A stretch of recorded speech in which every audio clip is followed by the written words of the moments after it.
UPSC mains examination শুধুমাত্র written examination নয়। UPSC men's এক্সামিনেশনের দুটি ভাগ রয়েছে, রিটেন এক্সামিনেশন এবং পার্সোনালিটি টেস্ট।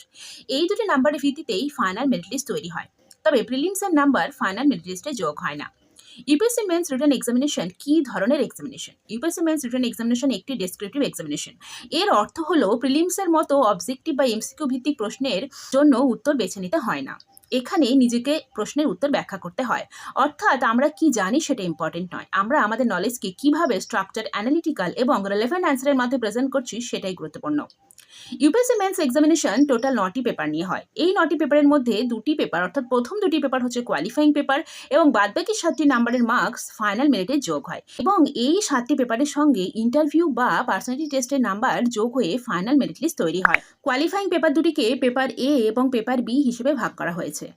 পেপারের এক্সামিনেশন হয় যে কোনো ইন্ডিয়ান ল্যাঙ্গুয়েজের ওপর, অর্থাৎ আমাদের সংবিধানের 8 শিডিউলে যে 22টি ভাষার কথা উল্লেখ আছে সেই 22টি ভাষার মধ্যে যে কোনো একটি ভাষাকে চুজ করে আমরা এক্সামিনেশনটা দিতে পারি। পেপার বি এর এক্সামিনেশন হয় ইংলিশ ল্যাঙ্গুয়েজের উপরে। উভয় পেপারের জন্য 300 নাম্বার এবং উভয় পেপারের জন্য আমরা 3 ঘন্টা করে সময় পাই।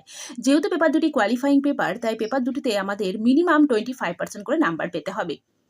এবং বাদবাকি 7টি পেপারের প্রথম পেপার হচ্ছে এসএ পেপার এবং এসএ পেপারের পর থেকে শুরু হচ্ছে জেনারেল স্টাডিজ পেপার, অর্থাৎ 5 নম্বর পেপার পর্যন্ত জেনারেল স্টাডিজ পেপার থাকে এবং তারপরে অপশনাল পেপার। অপশনাল পেপারকে আমরা দুটি ভাগে ভাগ করি, পেপার 1 এবং পেপার 2, অর্থাৎ টোটাল এই 7টি পেপারের নাম্বার কিন্তু ফাইনাল মেরিট লিস্টে যোগ হয় এবং এই টোটাল 7টি পেপারের জন্য 250 নম্বর করে থাকে এবং প্রতিটি পেপারের জন্য আমরা 3 ঘন্টা করে টাইম পাই এবং ইন্টারভিউয়ে যে নাম্বারটা থাকে সেটা 275 নাম্বার।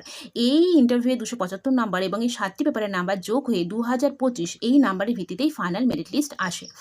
এবং এই যে আমরা মেন্সে টোটাল 9টা পেপার জানলাম, এই 9টা পেপারের এক্সাম কিন্তু 9 দিন ধরে হয় না, হয় 5 দিন ধরে, অর্থাৎ প্রায় প্রতিদিনই আমাদেরকে দুটো করে এক্সামিনেশন দিতে হয়।